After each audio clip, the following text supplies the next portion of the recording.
Good day. This is Aging Maven aficionado Amy K. Gaskin of Ask Amy About Aging, and I am once again talking with Elaine, a certified dementia practitioner who is also an author of I Will Never Forget, a book about her mother who went through Alzheimer's.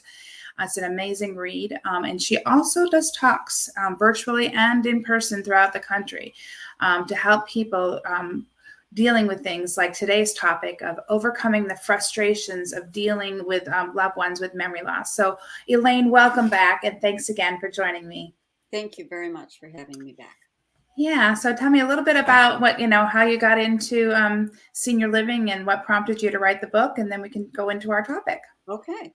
The book was written as a tribute to my mom. She was a very accomplished, independent woman her entire life until Alzheimer's took over and rendered her very essence as confusing and obsolete.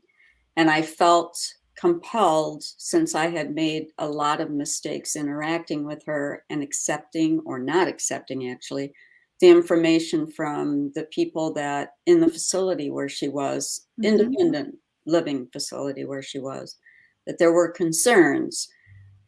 When a cascade of events finally launched clarity for me, then I was further compelled in order to share her story in the hopes that others can benefit from what I went through and what she went through. Right. So many, I can tell you, I've had a lot of people that have asked to come on the show and they were just in your shoes. Yes. They experienced something after the fact and they wanted to help others who are going through it. And it is very frustrating dealing with someone with memory loss. Sometimes you do and say the wrong things. And sometimes you have to step back and realize that you're not perfect as a caregiver. But it is a very frustrating thing. And, you want to help your mom or your dad or your loved one. But, sometimes it's very hard. Yeah, it is. Definitely. So what are your top things that you can give to somebody who is frustrated with someone with memory loss? To me, the first thing is acceptance, because as the child, in most cases, this is the situation, a child of an adult, a parent, it's accepting that things are different. Hanging on to all the great memories of what they used to do is fine, but it is compromising that person, that adult child's ability to look at the situation, take a step back, and see what's right in front of them at that moment, which I didn't do right away. So when you have an acceptance that even though you don't like it, of course, you're dealing with real safety issues, judgment, memory issues, etc., in your mom or dad, that you are best taking care of them by meeting their needs at that moment and thinking ahead of what they're going to need. You don't have to like it, of course, but you do have to plan appropriately. And you can only do that if you accept that what the neurologist said or what the doctor said or what you see or all of the above is what you're dealing with. Right. And you don't want to necessarily say, well, I can handle it now and then wait, because sometimes waiting can cause even more problems because you think that things are going well, and you think you can run out to the store real quick. You think you can take a shower and everything is going to be fine, because they're napping on the couch, and it's not the case. I've talked to so many seniors, so many people going through this, and like the adult children in particular. One gentleman said, I call my mom every night, and we live in Florida, so Publix is a grocery store here. And it was 6 o'clock. She was running out to the Publix, which was 1.5 miles from her house. Literally, she lived on a cul-de-sac, go to the end of the road, take a right, and Publix is right on the right. So he says, okay, Mom, I'll talk to you in the morning. And thought nothing of it. And all of a sudden, like 4 o'clock in the morning, gets a call from the police that his mom is driving 4 hours away from home on the wrong side of the street. She had gotten lost going to Publix. So had he checked on her, you know, like an hour when she got back from Publix, it would have been a lot better, because then, you know, she wasn't going to be driving around all night long. But now she's 4 hours from home in the wrong way. And he's in New York and she lived in South Florida, and she was 4 miles north, you know, couldn't find 4 hours away from home. So it's very important to deal with things early too, I would imagine. Yeah, and I understand in that scenario, or any scenario like that, until the child has a traumatic experience with their parent like this, then suddenly they're on board. Right. And I get it. It's natural. But it's hearing these and learning from the experiences of others that this is not going to be a helpful way to go. No. It has to be not just meeting the needs of today, but acknowledging that the needs a year from now are going to be even more compromising and more demanding. Right. So, you know, yes, it's hard. Many of us have made that kind of mistake. One of the things I want to share quickly here is that the important piece in dementia, and especially Alzheimer's, is the inability of someone to learn new information. So I had a friend who got new locks for her mom's house in the hopes of her, not the mom, feeling better about her mom being safe inside the house. The problem here is that mom couldn't learn how to operate the locks, so she never used them, which of course the daughter found out eventually. And I did suggest that it's possible that mom may struggle with these. You might want to rethink that. So new microwaves, new things that are intended to be safer and simpler will not be manageable. They won't be as helpful as intended because the person can't learn. Right. Well, and even things that they've been doing forever, you know, it's just like, you know, say, Mom, go get your pajamas and put them on, and I'll be right back. You know, I'll go in the bathroom real quick. Short-term memory. Yeah. And then then she forgets. And so you almost have to do it step by step. Is, you know, Mom, the top drawer, open that up. One step at a time. One step at a time. And she might not even remember how to button down the top of her, you know, of her nightgown, you know, might not happen. And that can be frustrating to watch, you know, as an adult child, to see that mom's not able to do what she used to do. She can't follow simple tasks. And it's one of the reasons why, you know, sinks overflow, because here they are making pasta. They put a thing of water open up the sink and fill it up, and the phone rings. And then they sit down talking to their girlfriend from high school for 20 minutes. And now the whole kitchen's flooded. Mm-hmm. And now it's now a fall risk, etc. Or, you know, cooking, you know, the whole house catches on fire. You know, so simple tasks, you know, you got to make sure you have the appropriate care, and moving mom is sometimes the best thing. It's important for families to understand that short-term memory is a real neurological loss. That part of the brain that takes information in, holds onto it, and executes something based on it, whether it's an action or a verbal response, is rapidly waning to the point of being almost absent. And again, like I said in the other podcast, is that individuals with dementia and Alzheimer's, they don't really look different. No. They just stand there, they're dressed, their hair's done, if somebody did it for them.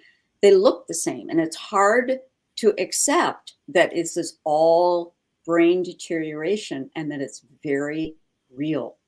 Right. I used to tell people it's almost like aging in reverse. So you get up to a certain point and you start to lose your mind, you start going backwards. So pretty soon you're that arrogant teenager once again, and you're stubborn and you're I'm not going to do that. And no one's going to tell me what to do. And then next thing you know, you're like in junior high and then elementary school age level, and then you're a toddler, and then almost an infant. Yeah, actually it is. I wrote an article that the stages of Alzheimer's parallel in reverse the stages of child development, pretty much. It does. And people have to understand that. And so to look at somebody and they're now, they sometimes don't even remember who you are, so now here they are, and you've moved your mom in your house and she thinks that your husband is a stranger, or she thinks your husband is her husband. Exactly. And she comes on to him. So, I mean, there's a lot of things that happen, and it causes a lot of stress and frustration between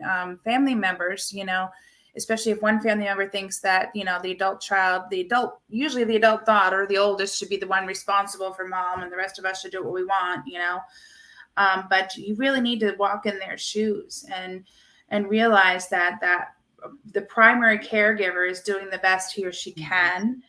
And to judge them just because your mother says, oh, I haven't seen Elaine for a whole long time. And here you are now, like 10 states away. And now you're calling your sister Elaine up and saying, Elaine, what the heck? You haven't seen mom in a couple of days.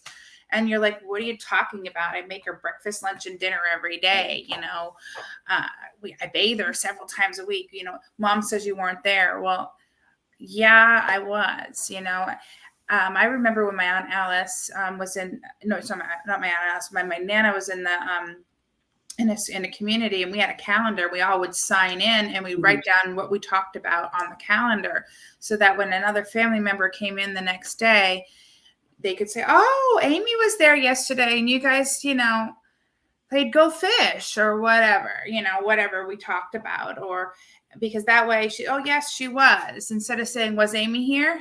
Exactly. Yeah, exactly. Questions that can be answered with yes or no, they're pretty much meaningless. Right. They have no foundation.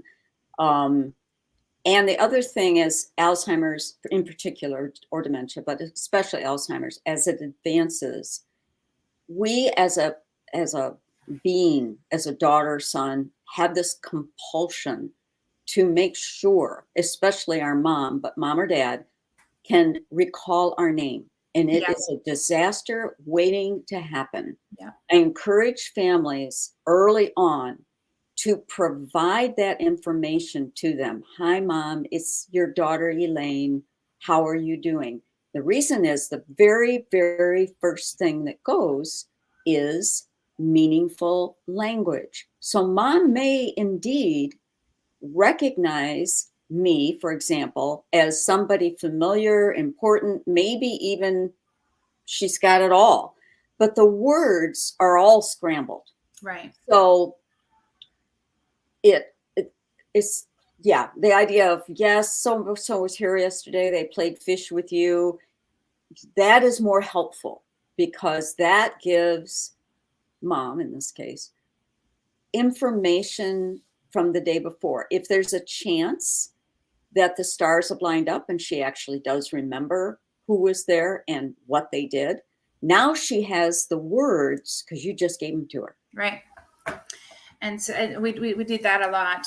Also, I was also thinking that certain memories are going to come up at certain times. And so again, mom might have a good day and she might remember something that happened back in 1972, but she doesn't remember what she ate for breakfast an hour ago. That's because that part of the brain can't hold information anymore. Right. And so capturing that on video, a story that mom's telling, helps. And I've also found this weird phenomenon, and I don't know if you've experienced it, but siblings in particular will always say mom or dad had a favorite person, right? Their favorite child, even though mom and dad just insisted there wasn't. But the other siblings all knew that, Amy was the favorite child. I'm an only child, so I'll use myself. But so I was, because I'm the only one. But I find that the ones that mom knew and concentrated on and spent the most time with completely forgot who that person was. But man, she knew all the other kids' names, and that would frustrate the one that was the closest, because like, oh my God, mom must hate me because she remembers everyone else but me. And that's not necessarily true. And I have the perfect true story in brief shared with me with names changed. There was a son that came in from out of state to visit his mom with Alzheimer's. The daughter lived locally. The son goes to see her. The daughter's there as well. And mom, he says something about, hi mom, it's Chase, whatever his name is. And she launches into this amazing story about how her friend has a son named Chase, and described everything about Chase that applied to her son. But she had described him as a neighbor's kid. Oh, wow. So he was mortified. And when I heard the story, the person sharing it, and of course everybody else who was there, we got that the mom did know that this was her son, and then he was married, and that he had 2 kids, and where he worked, and all this stuff. She had the pronouns screwed up. Yeah. So, yeah.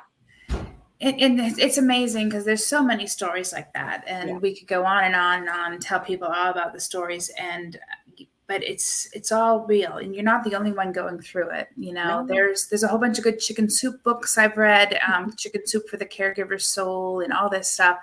Know that you're not alone. Know that there are resources out there. Know that you're not, what you're dealing with, other people have dealt with. Read the book I Will Never Forget, because you got to understand you are not the only one going through this, and you can learn from others going through it too. Yeah, you have to be willing. You have to be willing. Yeah. Well, thanks again. I can't wait to have you on again, Elaine. Again, once again, this is Amy K. Gaskin, Aging Maven Aficionado, and we were talking about overcoming frustrations with memory loss with Elaine. Thanks again, Elaine. Okay, you're welcome. Thank you.